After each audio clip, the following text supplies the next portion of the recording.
Hello, welcome to Rifle Online. I'm your host, Sean. Thanks a whole lot for tuning in. I just wanted to do a little follow-up on my Les Paul Studio, and also a little comparison between Studio and the Tribute. Really, I was going to do a video when I put this on the bench to set it up and clean it. I got this in such a fantastic shape from from the Gibson demo shop, set up perfectly, cleaned better than I could have cleaned it. I mean, there's nothing to show you. I didn't have anything to do, so I can't tell you enough about the positive experience purchasing a guitar from Gibson was. It came to me very quickly, shipped very well and safely. I didn't even know negotiation was a thing for the demo shop, but it is. I negotiated the price. And they pointed out every issue with this guitar in photographs and in writing. And I tell you, I had to look for a lot of them, even when I knew where they were.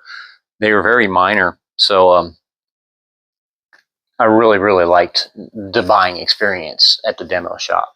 But this is a 2023, excuse me, Studio, and I just love this. It's in the Smokehouse burst. Again, the setup was just perfect. I did put strap locks on it. There was nothing to show you, and I added this poker chip. I mean, really, there's nothing to show you. It was easy. I haven't even changed the strings. The strings they have on it are great. I assume they're Gibson strings. I don't know. But this sounds and plays great. It weighs right at 8.06 pounds. So, I mean, just like 8 pounds. And with really good weight for a Les Paul. And I know these are the modern weight relief. The pickups, 498T, 490R. I just love this pickup set. It does have the coil tap for both pickups. The output is right around 15K, just about, I think, for this 498, and right about 8.5 on the rhythm, which is pretty normal. Sounds and plays fantastic. The Tribute has this has a slim taper neck. I believe this also has a Graphtec nut. I believe they both do. Oh, and this has the Grover Rotomatic tuners. The Tribute had a 490R and a 490T in it, but I did replace the 490T with the Seymour Duncan JB, one of my favorite pickups. I love that 498 too, though. I think they're very comparable, but I just love the sound of this. I love this guitar. The neck profile on this is a little different. This is I don't think it's a 50s neck, but I think it's, from what I understand, and I'm no expert, it's like right around what a 1960 neck is, at 59, 60-ish, right when they start to move in towards the slim taper type neck, the 60s neck. But so it's a little fuller. I think I like it a little better. The profile, I'm not sure. I love them both. Same strap locks here. That's this came with strap locks, but there aren't many differences. This has the satin nitrocellulose finish, where this one has the gloss finish. This has the Gibson branded Clouson style tuners. They play the same. I mean, they feel pretty identical, other than the satin finish. There are no push pulls on the Tribute, which is fine. I really don't use them. Not that it's unusable. I've been playing around with it some on the Studio. It's just not really what I use a lot. I think it's supposed to say, if I'm not mistaken, this being a coil tap, it doesn't give you a single coil sound. It's supposed to give you more of a lower output humbucker / kind of P90 tone.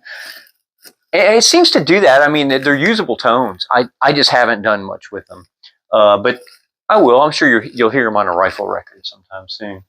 But yeah, these are both fantastic guitars. There isn't that much difference in tone or playability. This does have the slim taper neck. I think some people may like that better.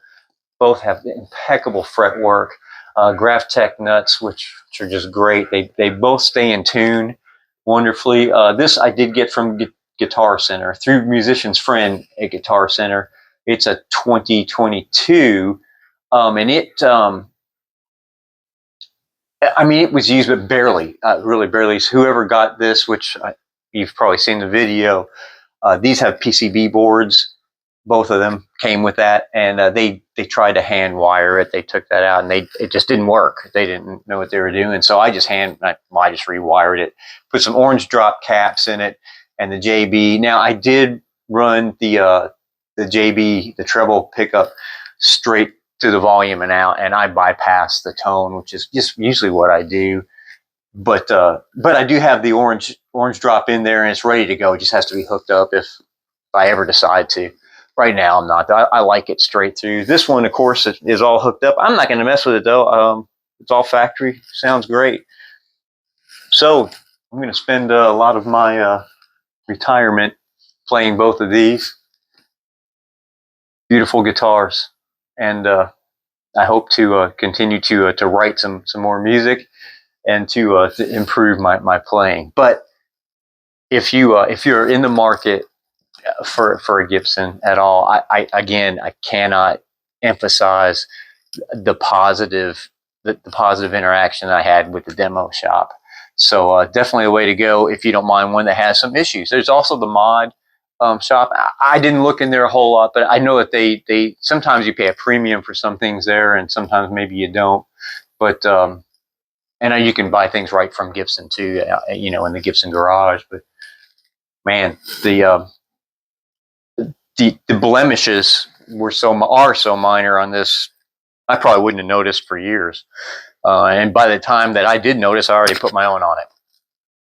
With that, thanks for your support. Please listen to Rifle every day. Share it, like, subscribe, rock on.